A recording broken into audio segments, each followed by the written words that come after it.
Hey yo yo yo, salut les turfeuses, salut les turfeurs, bienvenue pour un nouveau pronostic de Benoît Requin. Ok, place au pronostic du quintet du vendredi 11 octobre, direction Paris-Vincennes pour l'UET Elite Circuit Final, trop attelé à 2100 mètres, 13 partants, réunion 1, course 4, c'est départ, autostart et l'indice de confiance, c'est 4 sur 5.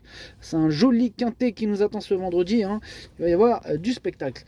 Petit retour sur le quintet de ce mercredi 9 octobre. Ah, il m'a énervé là le numéro 4. J'en voulais pas. Tu regardais sa musique. Dans des courses limite banales, hein, entre guillemets, un peu standard quoi. Il nous fait quoi? Disqualifié, 5e, disqualifié, disqualifié, 12e, disqualifié, disqualifié, disqualifié, enfin bref. Spécialiste de la disqualification. Et là, il fait quoi? Il termine, il gagne le quintet. Ah ouais. Il choisit le quintet pour nous embêter. Il aurait pas pu faire ça, gagner notre course. Non, mais c'est incroyable ça. Non, franchement, c'est incroyable. Enfin, bref. Cette vidéo, je la tourne avant l'arrivée du quintet de ce jeudi. Je reviendrai dessus demain. Ok, c'est parti. On commence le pronostic et on commence avec le numéro 1. Ampiamed SM et on écoute Thierry Duval d'Estaing. Ampiamed SM, elle a hérité d'un bon numéro au couloir numéro 1. Elle s'est démarrée et demeure meilleure en courant caché. Elle retrouve Vincennes, où elle n'a pas évolué récemment. Avec un déroulement favorable, elle est capable de terminer dans le quintet. Elle est capable de terminer dans le quintet. En tout cas, je l'ai gardé assez haut, moi, ce numéro 1. J'y crois, je l'ai mis 4e. On passe au numéro 2, Go On Boy. On écoute Romain Derieux. Avec son numéro 8, je m'attendais pas spécialement à ce qu'il renoue avec le succès à Mons, mais tout s'est passé pour le mieux. Go On Boy méritait une victoire après avoir aligné les premières accessites. Il sera pieds nus pour cet objectif. Il ne l'a pas été depuis ses bonnes performances dans le Prix d'Amérique et le Prix de France. Avec ce bon numéro, il devrait terminer dans les 3 premiers. C'est vrai qu'il a hérité d'un bon numéro, il va tout faire pour en profiter. Il a largement sa place sur le podium et d'ailleurs moi je l'ai mis 2e. On passe au numéro 3 à le champion Idaho Tillard. On écoute Thierry Duval d'Estaing. Idaho Tillard, il paraît être resté en bonne forme depuis le Grand Prix de Wallonie. Il ne m'a pas déçu d'ailleurs ce jour-là. Il a travaillé normalement, il n'est vraiment pas démonstratif le matin. On a choisi notre position en second après Romain Derieux, dont le cheval est un sérieux client. Il sera plaqué pour la première fois à Vincennes, il faudra faire attention à la descente. Ok, c'est noté. Merci Thierry Duval d'Estaing. On ne le présente même pas. C'est un grand champion. Idaho Tillard, c'est même le champion des champions. Et ce numéro 3, je l'ai bien sûr installé en tête. On passe au numéro 4, Borups Victory. On écoute Daniel Wagersten.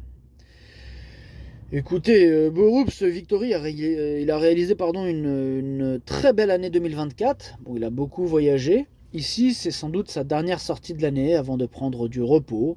Il ne sera pas présent cet hiver. Il a travaillé normalement depuis sa 3e place fin août. Là. L'opposition est très forte. Aussi, je penche plutôt pour une 3-4e place. Il sait aller de l'avant comme être caché et devrait s'adapter à Vincennes. Ouais, moi aussi je penche plutôt plus sur l'arrière. Je l'ai mis dans mon pronom bien sûr, mais à la 6e place. On enchaîne avec le numéro 5, Elvis Duvallon, et on écoute Charles Cuillet. Elvis Duvallon, il a dû se contenter de petites allocations ces derniers temps, mais à sa décharge, il n'y a pas eu de train lors de ses 3 dernières tentatives. Sa forme n'est pas à mettre en doute. Vendredi, il a hérité d'un numéro favorable, mais le lot est très bien composé. Cela dit, même s'il est barré par quelques rivaux, il n'est pas hors d'affaire pour une petite place dans le quintet. Il a hérité d'un super numéro, mais j'en ai préféré d'autres. Il est sur ma petite liste des possibles troubles faits. C'est lui le capitaine de cette petite liste. On passe au numéro 6, c'est Gannet de Banville et on écoute Nicolas Bazir. À Mons, Gannet de Banville s'est lancé en seconde ligne. Il était impossible de revenir de l'arrière-garde dans une course sans train. Auparavant, il avait eu un très bon comportement à la Capelle. Il a hérité d'un numéro un peu en dehors et il n'a évidemment pas de marge face au meilleur. Il faudra que tout se passe bien pour qu'il accroche une petite place. En tout cas, sur sa classe, la petite place, c'est possible. En tout cas, c'est ce que je pense. Je l'ai gardé en fin de combinaison. On passe au numéro 7, c'est Émeraude de Baie et on écoute Benjamin Gautz. Il faut effacer sa tentative à Cherbourg où Émeraude de Baie devait rendre 50 mètres. Cette course avait pour seul but de la qualifier pour une participation à la finale du Grand National du Trot. Là va se présenter au mieux pour cet objectif disputé sur un parcours qu'elle apprécie particulièrement. Avec son numéro en dehors, elle va devoir bénéficier d'un bon déroulement de course, mais elle a un premier rôle à jouer.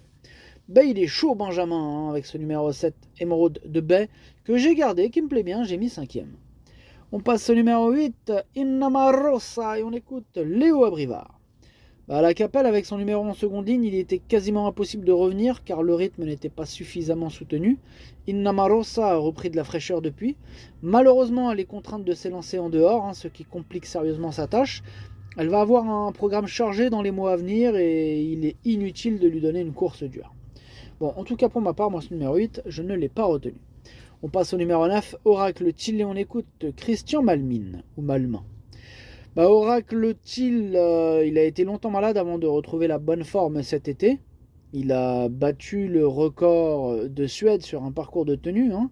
Il a fallu le ralentir ensuite.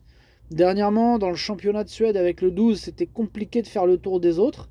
Cette sortie lui a fait du bien. Je le trouve sur la montante et malgré l'opposition, j'espère le voir sur le podium. Moi j'espère pas le voir sur le podium parce que je l'ai pas retenu ce numéro 9. Il est à l'arrière de ma petite liste des possibles troubles faits. On passe au numéro 10, c'est Vivid With Us, et on écoute Alessandro Gocciadoro. Bonjour Alessandro. Si, ciao. On a fait l'impasse sur l'International Trot qu'il avait remporté en 2023 et en raison d'une affection pulmonaire. Tout est rentré dans l'ordre. Vivid With Us, il a bien travaillé dernièrement à Rome. Il semble sur les bons chemins sans être à 100%. Il se plaît beaucoup sur les 2100 mètres de la grande piste et il aimerait qu'il montre que sa carrière n'est pas terminée. J'aimerais bien qu'il nous montre aussi que sa carrière n'est pas terminée. En tout cas, moi je l'ai gardé. Je lui donne une petite chance. Je l'ai gardé en toute fin de combinaison. Alessandro, vous restez avec nous? Si, je suis là, je suis pas parti. C'est super parce que vous nous présentez aussi Banderas B, c'est bien ça? Oui, c'est ça, Banderas B. Maintenant, la grande piste ne va pas lui poser des problèmes. Parce que Banderas B n'a pas beaucoup couru. Il n'a pas beaucoup couru. Si, couru. Cette année, il apparaît frais. Et après sa mésaventure d'Abi, il n'a pas fait les déplacements à Yonkers où il aurait manqué d'une course. Il vient d'effectuer une rentrée victorieuse. Il est en seconde ligne, mais il peut participer à l'arrivée. En tout cas c'est ce que nous dit Alessandro Gocciadoro, que je n'ai pas retenu, c'est un regret, c'est mon deuxième cheval de complément en cas de non partant.